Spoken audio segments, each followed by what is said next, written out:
Coat of Arms. Hey guys, Corey here with Coat of Arms TV, and as always at the 2024 Sportsman Show in Toronto, I've got Tracey Wilson from the CCFR. How are you, Tracey? I'm good, Corey. I'm really happy to see you here. Likewise, it's always a pleasure, and we've got some interesting things going on the Canadian advocacy side. Yes. I really want to touch on one thing right off the hop. New legislation has been cemented. Yes. What does that mean to the average gun owner as it relates to C21? Yeah, so C21 has received royal assent, which means it is law in Canada right now. The main part of C21 was, of course, cementing that handgun freeze in legislation, which makes it complicated to overturn. Not impossible, but a little more complicated. So that was the main part of the bill. There was also some changes to the red and yellow flag measures that already existed in Canada. They're kind of weird because they sort of put women more at risk, but hey, you know, this isn't a conversation about public safety, right? But yeah, all in all, it was a bill that, for the most part, targeted licensed legal gun owners rather than criminals, which is on par for the Liberal government. A tough one, but as it relates to what we expected, there was no real surprises. It just cemented it all in. Yeah, well, you'll remember back a while ago, they tried to insert a couple of amendments into that bill, which of course would have amounted to basically a ban on semi-automatic firearms. We called it the hunting gun ban because it would have banned basically all your semis, right?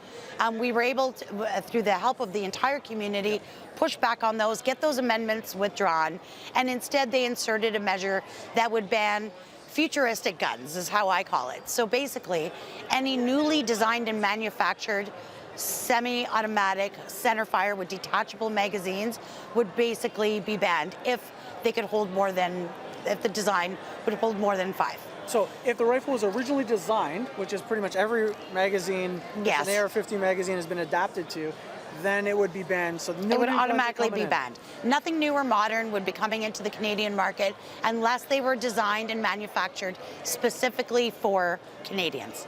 So it puts some serious hurdles on any of the Canadian manufacturers to be able to meet those requirements, sadly. Yeah. Not impossible, but difficult. Yes, absolutely. On that note, we do have some advocacy stuff that is coming. I understand there's this project, I don't know. Yeah, we got a lot of stuff going on. So as you know, June 1st this year, the first Saturday in June, is always National Range Day. And that's a day across the country where ranges open their doors to the public, allow people to come in, learn about the shooting sports, give it a try, and hopefully change their hearts and minds and their opinions about firearms and firearm ownership. The CCFR Women's Program is in high gear. We've, of course, got photo shoots coming up with the Calendar Girls. We've got Ladies Range Day events all across the country. Those are being sponsored everywhere, so that's a really important piece because women vote. We've got our appeal in the federal court right now. Of course, we did lose our challenge against the May 2020 gun ban. We kind of half expected it, but we do have an appeal in the federal court. Saskatchewan and Alberta have both intervened on our court challenge, so we've got a really great chance. And then we've got the secret project. And this will be a very politically influential project. You won't know anything about it ahead of time. It may not have a whole lot to do with firearms, but it should make a huge difference to the future of Canada as far as our influence and politics goes. We'll break the news after it's all done because we can't tell you about it beforehand. Which sounds like a strategy, and trust me guys, I tried, I did some arm twisting at no avail, but that's okay because it sounds like it's more important to the success of the project that way. That's right. It's more important to win than to have bragging rights. Okay. So, yeah. And then circling back on the National Range Day, I mean, how many years has it been now that this one will be the... This is the third annual National Range Day, and of course every year it's been growing and growing. Yes. The very first year we had over 100 clubs take part. We're hoping that clubs all across the country participate in this. It's extremely important, and it's one way we can all do something united together to influence our friends and neighbors and people in our community about guns and gun ownership. Okay, I'm going to ask the tough questions here. This is an important one. We're talking about new government potentially getting in. Things are looking positive, so you got to get out and vote the right way. Yes.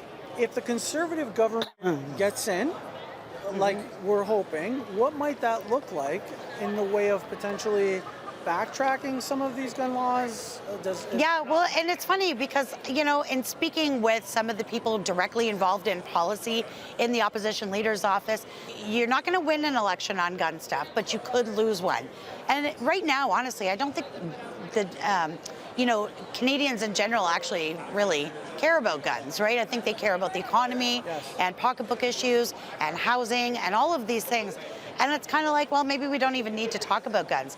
But this leader, Pierre Poilievre, has committed to talking about guns, even more than we would even suggest. But his messaging is firm. His commitment is strong.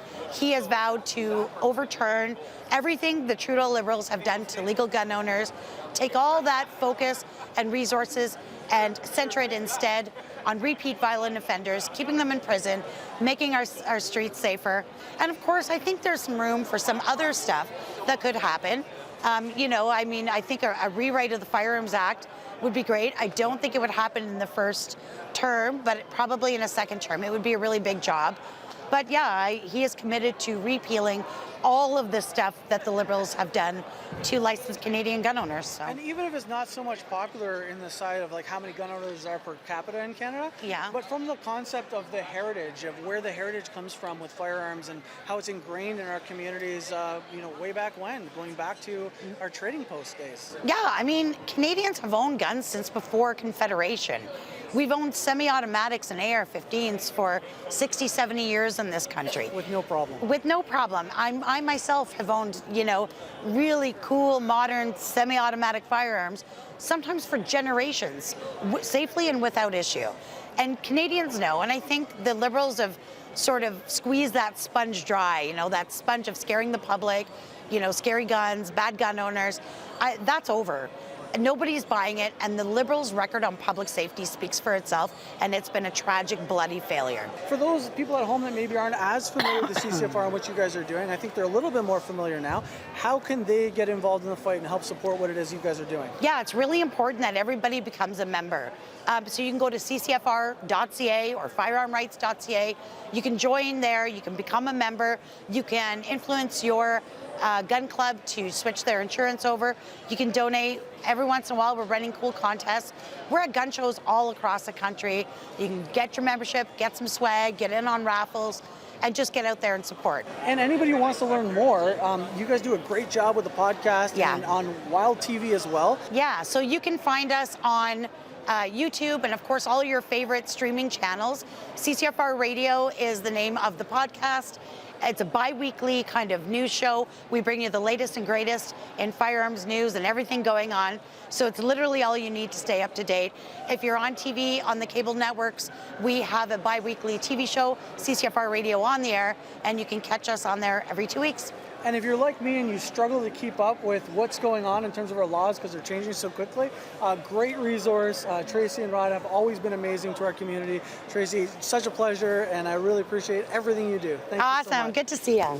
Likewise. If you like what you see, be sure to subscribe and click the notification bell so you don't miss out. Like us on Facebook, follow us on Instagram, and as always, leave us a comment. We want to hear what you have to say. If you want to support us, you can go to coatofarmstv.com for all of our latest apparel.